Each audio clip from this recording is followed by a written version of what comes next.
খ্রিস্টান, কিন্তু সনাতন শাস্ত্র এই ধর্মের কথা এমনি করে প্রকাশ করেনি। সনাতন শাস্ত্র বলেছেন মনুষ্য ধর্ম। তাই যদি না হয়, কাজী নজরুল ইসলাম একদিনও সাত্বিক আহার পায়নি, একদিনও মালা জপ করেনি, একদিনও নজরুল কখনো মন্দিরে যায়নি। আমি তো মালা জপ করছি, শাস্ত্র গ্রন্থ চর্চা করছি। সেই নজরুলও একদিন ঘরের মধ্যে শুয়ে শুয়ে নয়ন জলে ভেসে ভেসে নজরুল বলে উঠলেন, হে গোবিন্দ রাখো চরণে,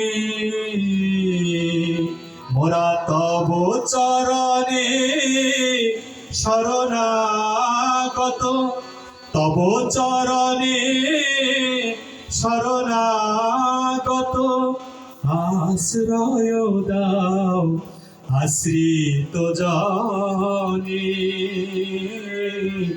রাখো চরণে। নজরুল কি করে জানলো হে গোবিন্দ তোমার চরণে রাখো? আমি তো খুব সনাতনী দেখাচ্ছি, আমি কি চরণে রাখার কথা বলেছি কখনো গোবিন্দকে? নয়ন জল ফেলেছি, সন্তান মানুষ করার জন্য কেঁদেছি, কত করে নৈবেদ্য দিয়ে ভগবানের কাছে কেঁদেছি, কিন্তু কোনোদিন মায়ের পেটে বাচ্চা থাকার সময় কখনো বলিনি গো।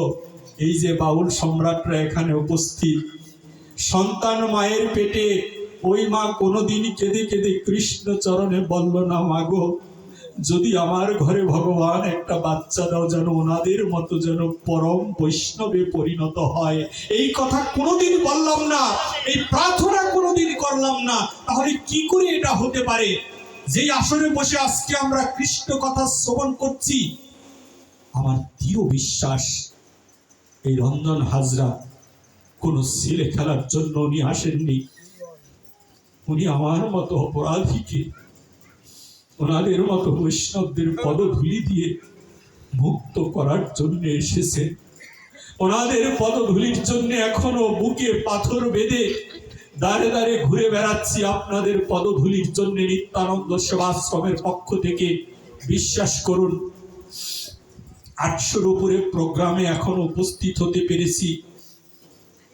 কারো কাছ থেকে গাড়ি ভাড়া নিয়ে নয়, কারো কাছ থেকে বাটার প্রণামী নিয়ে নয়, কারো কাছ থেকে এক্সট্রা কন্ট্যাক্ট করার জন্য আমরা আপনাদের কাছে আসার প্রয়াস যেন কোনো দিন না করি।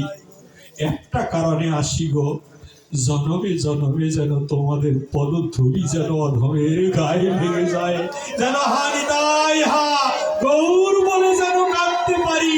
এই প্রার্থনা করার জন্য আপনাদের চরণে আমরা আসি। আপনারা বিশ্বাস করতে পারবেন না হয়তোবা, আমার সাথে আজকেও প্রায় 50-এর অধিক ভক্ত এসেছে। গত পরশুদিন 100-র উপরে ভক্ত বটবাড়িতে এসেছিলেন। কালকে আমি ঢাকাতে ভাগবতে ছিলাম, সেখানে অনেক ভক্ত আগমন হয়েছিল। তারা দিন মজুর, প্রতিদিন 200-500 টাকার বিনিময়ে কাজ করে মাদারীপুরে। আজকে বিকালবেলা রওনা দিয়েছে। গাড়িতে বসে আমায় বলছিল যে আজকে অর্ধেক বেলা কাজ করেই ভাগবতে চলে এসেছি। আমি বললাম অর্ধেক বেলা যদি হয়, মনে মনে ভাবছি ওদের সংসারটা কি করে চলবে। এরা তো সংসারের চিন্তা করছে না।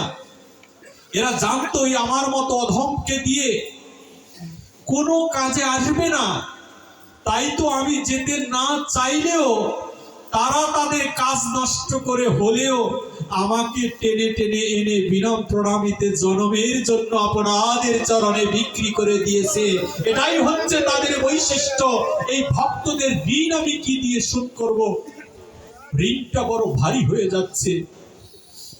ওরে তোমরা যাকে গৌর বলো,